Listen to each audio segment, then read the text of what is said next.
आप सभी का स्वागत है मेरे YouTube चैनल सूरज चैनल पर। दोस्तों आज हम पढ़ेंगे मेवाड़ में गुहिल वंश। मेवाड़ में गुहिल वंश।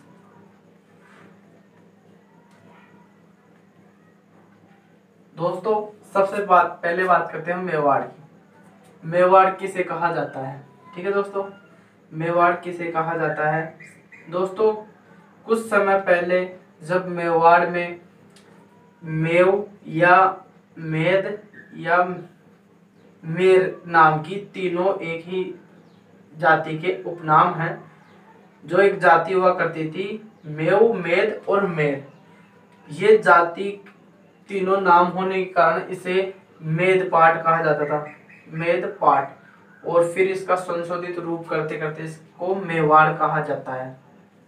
ठीक है दोस्तों, अब देखते हैं मेवाड़ में कितने क्या आते हैं, कहाँ तक फैला हुआ है मेवाड़। ठीक है दोस्तों, इसमें चित्तौड़गढ़ आता है, उसके बाद में इसमें उदयपुर आता है, उसके बाद में इसमें प्रतापगढ़ आता है,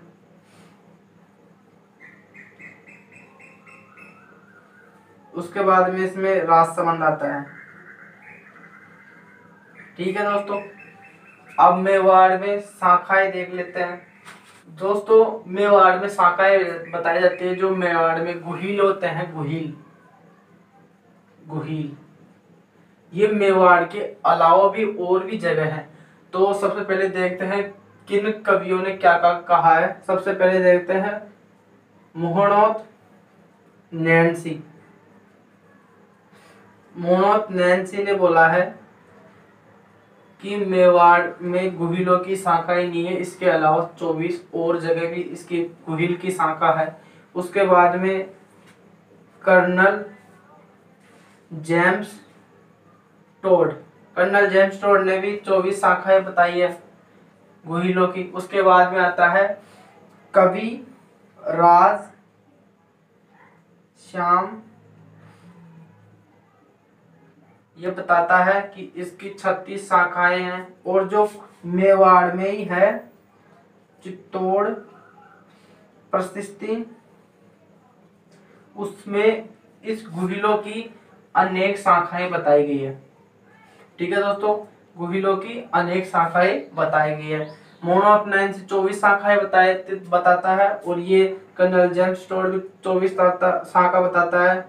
कर्नल जेम्स टोड 24 शाखा बताता है। उसके बाद में कविराज इसकी बताता है 36, और चित्तौड़ प्रस्थिति में इसकी अनेक शाखाएं बताई गई है। तो दोस्तों हम इसकी गुहिल वंश की कुछ शाखाएं देखते हैं, नाम देखते हैं उनमें। मेवाड़ में हो गए गुहिल। दूसरा आता है वागड़ के गुहिल। तीसरा आता है धोक के गुहिल। और चौथा आता है काठियावाड़ा के गुहिल। और पांचवा आता है चाटसू के गुहिल। यहाँ पर भी गुहिल थे। और एक था दोस्तों, छठे नंबर पे लेते हैं कर्ण सिंह द्वारा जो गुहिल वंश की स्थापना की गई नेपाल में। कहाँ पर दोस्तों? नेपाल में। तो ये गुहिलों की शाखा है, यहाँ पर भी गुहिल थे। ठीक है दोस्तों, मेवाड़ में, वागड़ में, धोक में, काठियावाड़ा में, चाटसू में और नेपाल में। ठीक है दोस्तों, अब इस महाराणा प्रताप, इतने वीर, उदय सिंह, मारनाकुंबा, लाखा, रतन सिंह, इतने वीर योद्धा पुरुष हुए हैं जिनके कारण मेवाड़ प्रसिद्ध। अब इन्होंने जब सभी प्रदेश मुगलों की अधीनता स्वीकार कर रहे थे और उनसे वैवाहिक संबंध स्थापित कर रहे थे, तब राजस्थान में अकेला यही एक ऐसा प्रदेश बोल सकते हो मेवाड़ को जिन्होंने मुगलों के सामने उनके कष्ट सहकर उनसे अधीनता नहीं स्वीकारी। और दोस्तों अंततः प्रयास के बाद भी जब मेवाड़ में उनकी अधीनता स्वीकारी भी गई मुगल साम्राज्य की, तो इनके वो थे मेन लक्ष्य कि ये वहां पर नहीं जाए। एक तो था इनके मुगलों के दरबार में ये कभी भी इनके मारना को कभी भी जाना नहीं पड़ा, और दूसरा उनसे मुगलों से वैवाहिक संबंध स्थापित नहीं करना पड़ा। दोस्तों बताते हैं कि ये जो मेवाड़ में ये गुहिल वंश है वो सबसे पुराना, राजस्थान में ही नहीं, यहाँ तक कि भारत में नहीं, संसार का सबसे पुराना, एक ही जगह, एक ही राज्य में स्थान पर रहने वाला अत्यधिक प्राचीन यही है वंश। कौन सा? गुहिल वंश। ठीक है दोस्तों, उसके बाद में इसके तथ्य पढ़ेंगे। और दोस्तों उसके बाद में बताते हैं उदयपुर, उदयपुर के राज्य चिन्ह में अंकित शब्द हैं, राज्य चिन्ह में अंकित शब्द हैं जो दृढ़ राखे धर्म को, तिहि राखे करतार। प्रसिद्ध टिप्पणी है ये दोस्तों। अब आते हैं मेवाड़ में गुहिल वंश की स्थापना। बताते हैं कि मेवाड़ में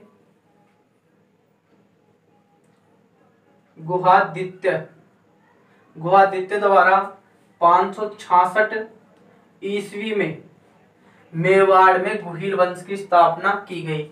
मेवाड़ में गुहादित्य द्वारा 566 ईस्वी में गुहिल वंश की स्थापना की गई।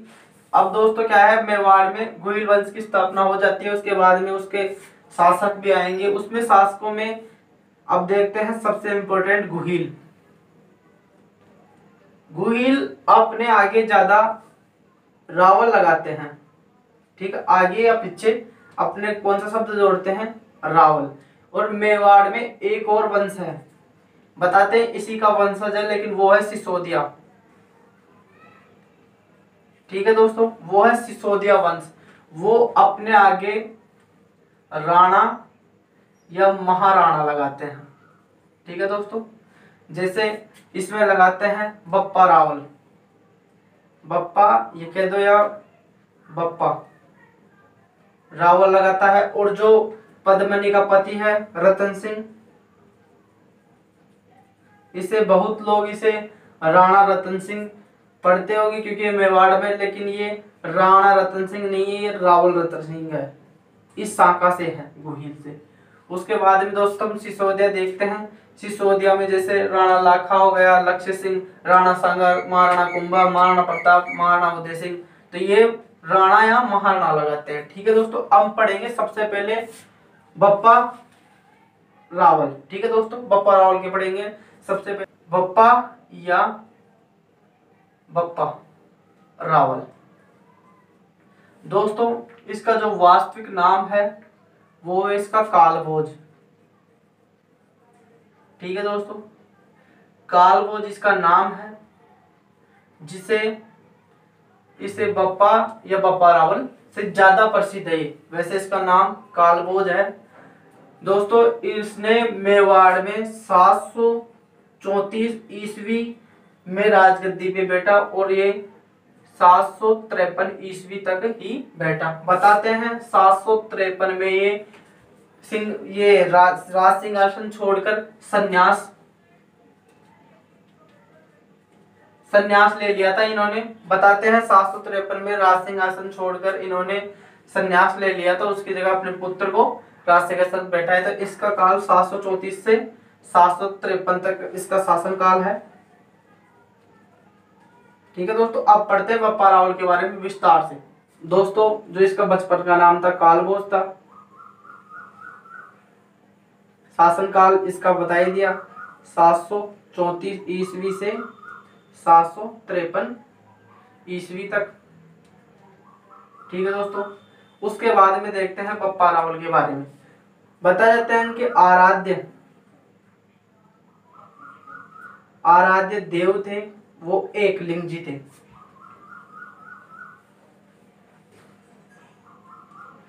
एक लिंग जी थे, इनका इन्होंने मंदिर भी बनवाया है। उसके बाद में बताते हैं कि ये शैव धर्म से संबंधित थे, शैव धर्म को मानने वाले थे। ठीक है दोस्तों, अब कैसे पता चला कि ये शैव धर्म को संबंधित थे या मानने वाले थे? दोस्तों क्या होता है, इनके समय में स्वर्ण और तांबे के सिक्के पाए गए, उन पे शैव धर्म के चिन्ह अंकित थे और उनका जो वजन था उनका जो वजन था 155 ग्राम था। ठीक है दोस्तों, इससे पता लगा चल सकता है हमें कि ये शैव धर्म को मानने वाले थे। कौन? बप्पा रावल। ठीक है दोस्तों, उसके बाद में बात करते हैं, ये 753 ईस्वी में इन्होंने संन्यास ले लिया था। दोस्तों, जो इनकी राजधानी रही थी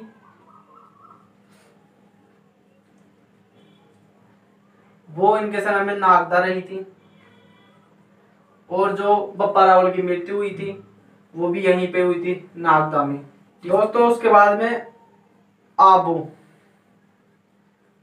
अभिलेख मैंने मुकुटमणि भी बोला जाता है। दोस्तों, इन्हें आबू अभिलेख में मुकुटमणि बोला जाता है। उसके बाद में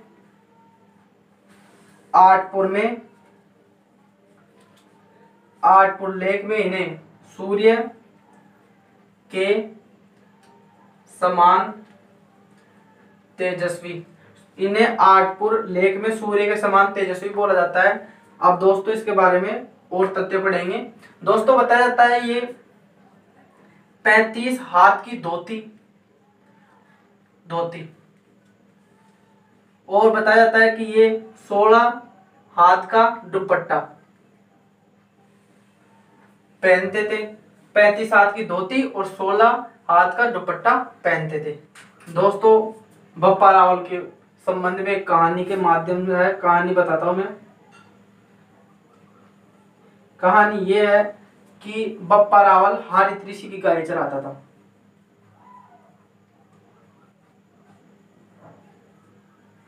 हारित ऋषि की गाय चराता था। ठीक है दोस्तों, हारित ऋषि बहुत बड़े उस समय के मुनि हुआ करते थे, इनके पास बहुत सारी गायें हुआ करती थी, तो उस समय ये गायें चराते थे। कौन? हारित ऋषि।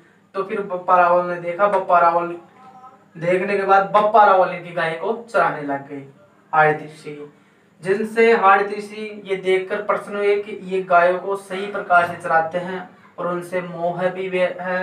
तो इसी प्रकार ये उनसे प्रसन्न हो गए, बप्पा रावल से गाय अच्छी प्रकार से चराते हैं, जिस कारण तो इन्होंने शिव की उपासना की, शिव की भक्ति की और शिव से वरदान मांगा। और वरदान में क्या था कि बप्पा रावल कहीं पे अपना राज्य स्थापित कर दे। बताते हैं शिव ने इनको वरदान दे दिया। और बताते हैं बप्पा रावल जब गाय चराता था कहीं खेत में उनको, बप्पा रावल को कहीं खेत में मुद्राएं गड़ी हुई मिली, तो उन मुद्राओं को गड़ी हुई को वो अपने ऋषि के पास लाता है, हारित ऋषि के पास, और उनसे बोलता है कि मुझे गुरुवर, मुझे मुनि, मुझे मुद्राएं मिली। तब हारित ऋषि ने बोला कि आप इस मुद्राओं से सेना का निर्माण करो। तब ये सेना का निर्माण करता है बप्पा रावल, और ये सेना चित्तौड़गढ़ में जाते हैं जहाँ पर मौर्यों का शासन था। तो उनका साम्राज्य समाप्त करके ये वहां पर अपना अधिकार स्थापित कर लेते हैं चित्तौड़गढ़ में।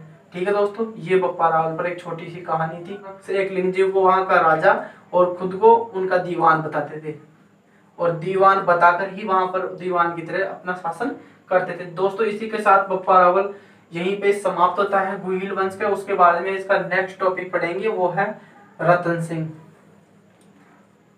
ठीक है दोस्तों, रतन सिंह। दोस्तों, इसी के बप्पा रावल के बाद में और भी शासक हुए हैं, लेकिन वो इतने इंपॉर्टेंट नहीं है। उसके बाद में सीधा हम अंतिम पर चलेंगे रतन सिंह के, उसके बाद में सिसोदिया वाला पढ़ेंगे। ठीक है दोस्तों, अगर आपको वीडियो अच्छा लगे वीडियो को लाइक करें, चैनल को सब्सक्राइब करें। धन्यवाद।